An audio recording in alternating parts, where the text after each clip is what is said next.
नमस्कार, जय हिंद साथियों। आप सभी का स्वागत करता हूं अपने ही YouTube channel the CBT test में।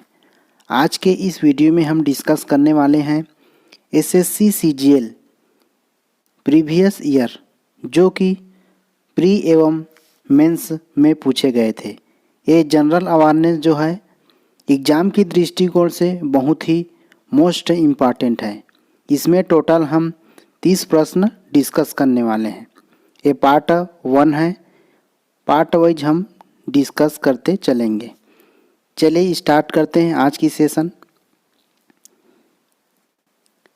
टपकन सिद्धांत यानी अपमात्रीय सिद्धांत निम्न में से किस पर आर्थिक वृद्धि के प्रभाव को नज़रअंदाज करता है?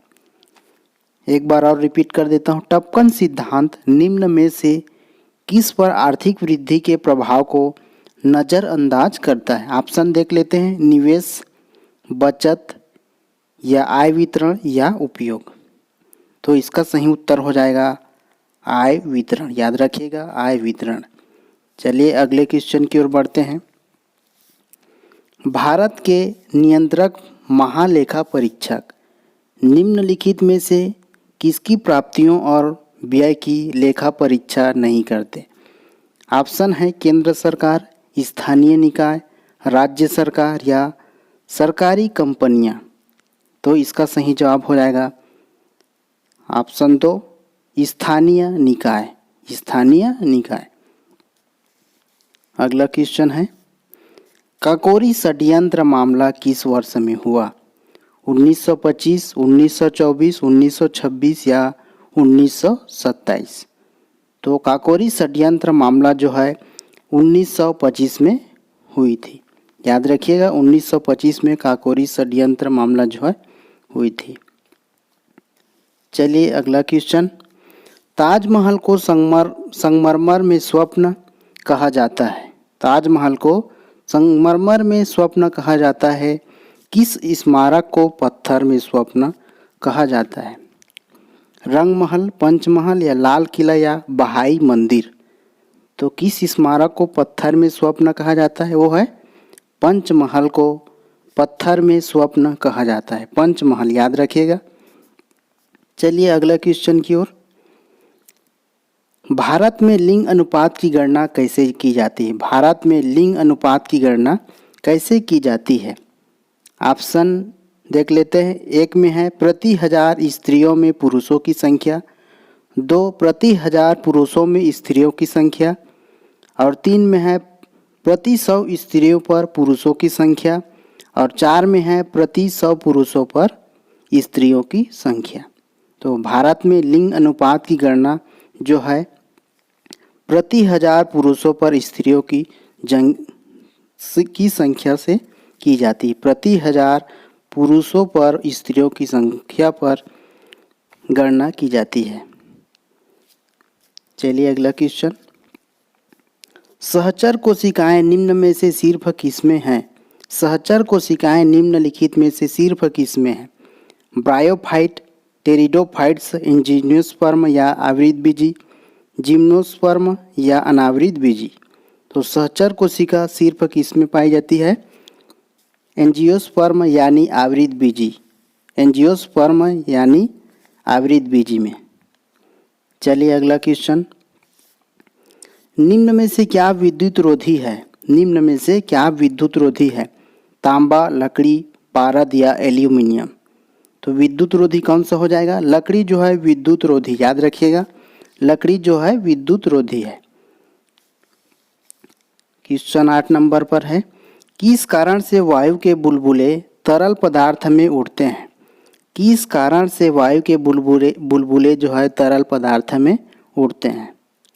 ऑप्शन 1, पृष्ठ तनाव और आसंजन, ऑप्शन 2, श्यानता और उत्प्लव, ऑप्शन 3, तरल पदार्थ पर वायु प्रवाह और उत्प्लव, और चौथे नंबर पर है उत्क्षेप और पृष्ठ तनाव। तो किस कारण से वायु के बुलबुले जो है तरल पदार्थ में उड़ते हैं? वो है श्यानता और उत्प्लव के कारण। श्यानता और उत्प्लव के कारण। याद रखिएगा। जियोलाइट क्या है? जियोलाइट ऑप्शन देखते हैं। एक में है hydrated ferric oxide, hydrated sodium aluminium silicate, और 3 में है सोडियम हेक्सामेटाफॉस्फेट, और 4 है सोडियम टेट्राबोरेट। तो जियोलाइट क्या है?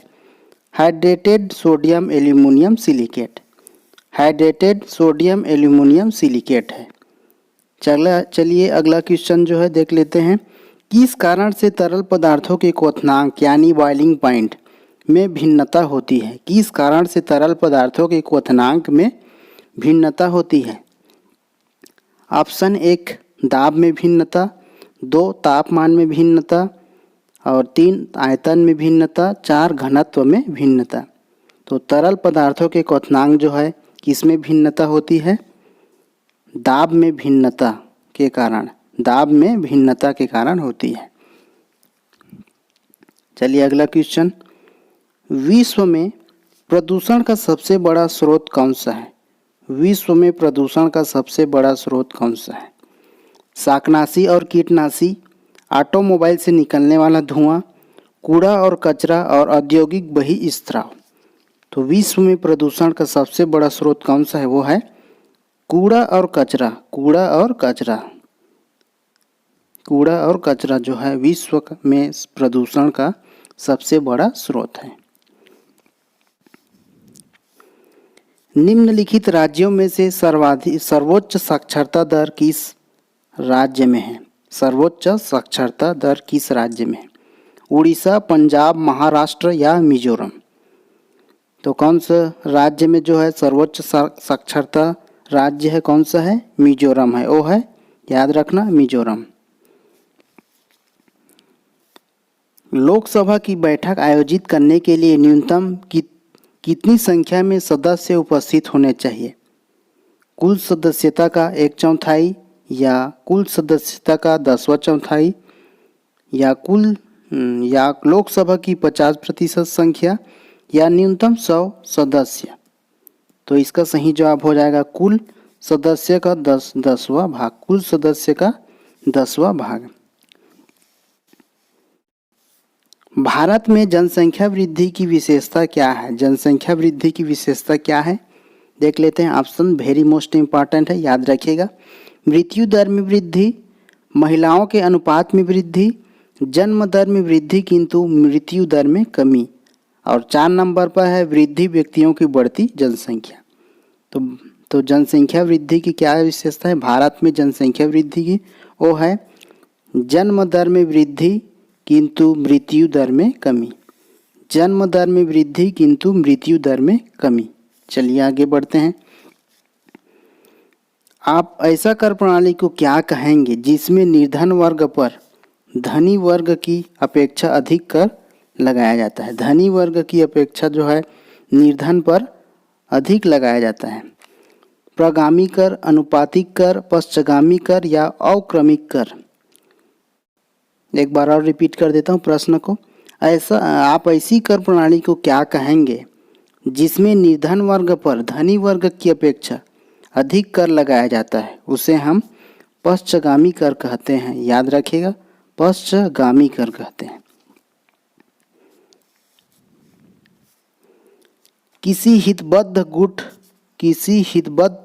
हितबद्ध गुट का सबसे महत्वपूर्ण क्या होती है? ऑप्शन 1 सरकार बनाना, 2 अपनी पसंद के अनुसार सरकारी नीतियों में परिवर्तन, ऑप्शन 3 जनमत बनाना, ऑप्शन 4 चुनाव लड़ना।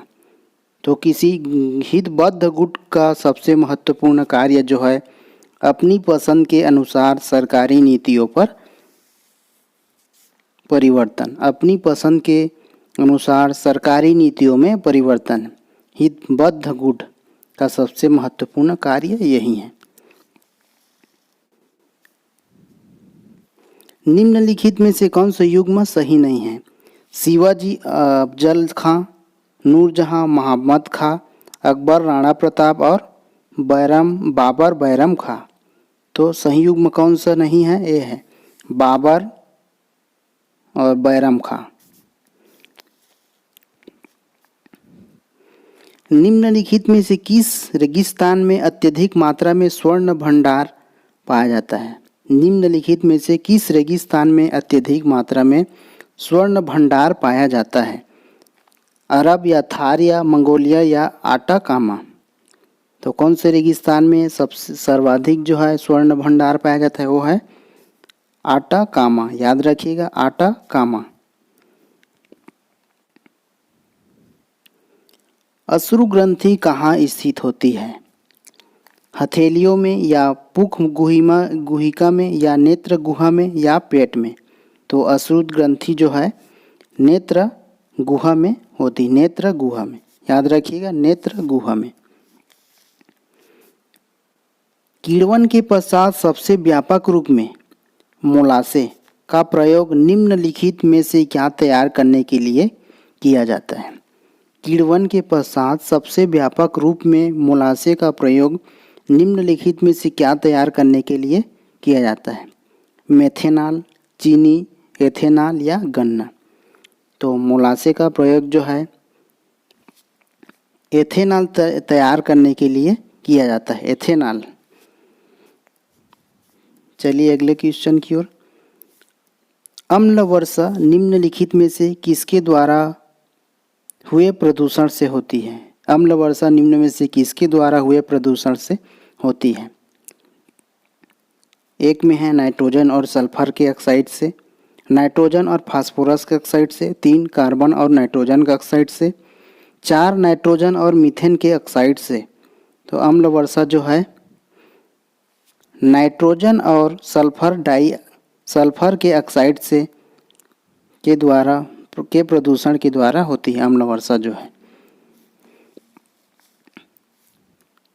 सियाचिन ग्लेशियर को लेकर किन देशों में के बीच विवाद है? सियाचिन ग्लेशियर को लेकर किन देशों के बीच विवाद है? भारत और चीन या भारत और अफगानिस्तान या भारत और पाकिस्तान या भारत और नेपाल?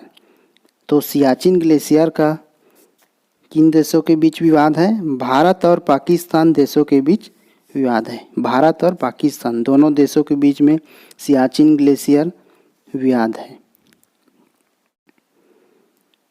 यह प्रसिद्ध युक्ति किसने लिखी? A thing of beauty is a joy for ever किसने लिखी है? जॉन कीट्स या वी.ए. नाइपाल या सर रिचर्ड बर्टन या लैरी कॉलिंस? तो किसने लिखी है? जॉन कीट्स ने लिखी। याद रखिएगा, John Keats. A thing of beauty is a joy for ever, John Keats ने लिखा है। किस भारतीय राज्य की प्रथम महिला राज्यपाल कौन थी? किसी भारतीय राज्य की प्रथम महिला राज्यपाल कौन थी? ऑप्शन ए श्रीमती सुचेता कृपलानी, कुमारी पद्मजा नायडू, श्रीमती तारकेश्वरी सिन्हा या श्रीमती सरोजनी नायडू? तो किसी भारतीय राज्य की प्रथम महिला राज्यपाल कौन थी? श्रीमती सुचेता कृपलानी, श्रीमती सुचेता कृपलानी। निम्नलिखित में से कौन सा एप्लीकेशन प्रोटोकॉल है? एप्लीकेशन प्रोटोकॉल है HTTP, TCP या IP या UDP? तो एप्लीकेशन प्रोटोकॉल कौन है? HTTP। याद रखिएगा, HTTP। उत्तल लेंस प्रयोग होता है, उत्तल लेंस प्रयोग होता है। देख लेते हैं। ऑप्शन 1 मोतियाबिंद में, 2 दीर्घ दृष्टि में या 3 निकट दृष्टि में या दूर दृष्टि में? तो उत्तल लेंस जो है दूर दृष्टि में प्रयोग होता है, दूर दृष्टि दोष में। वित्त आयोग क्या है? स्थायी निकाय या वार्षिक निकाय या त्रिवार्षिक निकाय या पंचवार्षिक निकाय? तो वित्त आयोग जो है पंचवार्षिक निकाय। याद रखना, पंचवार्षिक निकाय है। भारत के संविधान में उद्देशिका का विचार कहाँ से लिया गया है? उद्देशिका का विचार इटली के संविधान से या कनाडा के संविधान से या फ्रांस के संविधान से या USA के संविधान से? तो हमारे भारत के संविधान में जो उद्देशिका का विचार जो है USA के संविधान से लिया गया है। याद रखिएगा, USA के संविधान से लिया गया है। पाबना आंदोलन 1873 ईस्वी में कहाँ हुआ था? पाबना आंदोलन बंगाल या बिहार या उत्तर प्रदेश या असम। तो पाबना आंदोलन जो है बंगाल में हुआ था। याद रखिएगा, पाबना आंदोलन बंगाल में हुआ था। इस सेशन का हमारा अंतिम प्रश्न है, पाबना विद्रोह के प्रमुख नेता कौन थे? पाबना विद्रोह के प्रमुख नेता कौन थे? ईशान चंद्र राय, केशव चंद्र राय, शंभूपाल और ए और सी। इसमें सही कौन हो जाएगा? ऑप्शन 4 ए और सी, ईशान चंद्र राय और शंभूपाल, ये दोनों पाबना विद्रोह के प्रमुख नेता थे। फिर मिलते हैं नेक्स्ट सेशन में, तब तक के लिए जय हिंद जय भारत।